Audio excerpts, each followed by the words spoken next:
હવે વાત કરવી છે જળ તાંડવની।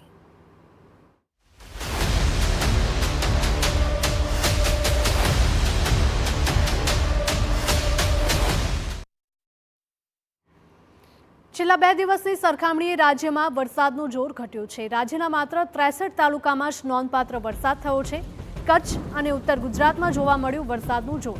સૌથી વધુ કચ્છના લખપતમાં ખાબક્યો છે 5 ઇંચ વરસાદ। કચ્છના રાપરમાં 4.5 ઇંચ વરસાદ વરસ્યો છે। બનાસકાંઠાના ભાભરમાં 4 ઇંચથી વધારે વરસાદ થયો। કચ્છના ગાંધીધામમાં 4.5 ઇંચ વરસાદ થયો છે। ભચાઉમાં 3.25, નખત્રાણામાં 3 ઇંચ વરસાદ થયો છે। રાજ્યના 18 તાલુકાઓમાં 1 ઇંચથી વધારે વરસાદ નોંધાયો છે।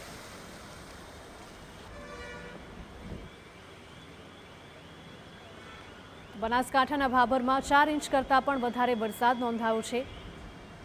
કચ્છના ગાંધીધામમાં 4 ઇંચ વરસાદ નોંધાયો છે। આ સાથે જ અનેક આસપાસના એવા વિસ્તારો છે કે જ્યાં ભારે વરસાદના કારણે પાણી ભરાવાની સમસ્યા પણ ઊભી થઈ છે। સમગ્ર રાજ્યમાં વરસાદી જોર ઘટ્યું છે, પરંતુ ખાસ કરીને કચ્છ અને ઉત્તર ગુજરાતમાં વરસાદનું જોર યથાવત જોવા મળી રહ્યું છે। માત્ર 63 તાલુકાઓમાં જ વરસાદ નોંધાયો છે, જ્યારે રાજ્યના અનેક એવા જિલ્લાઓ છે કે જ્યાં નહિવત વરસાદ પણ જોવા મળી રહ્યો છે। છેલ્લા 2 દિવસની સરખામણીએ રાજ્યમાં વરસાદનું જોર ઘટ્યું।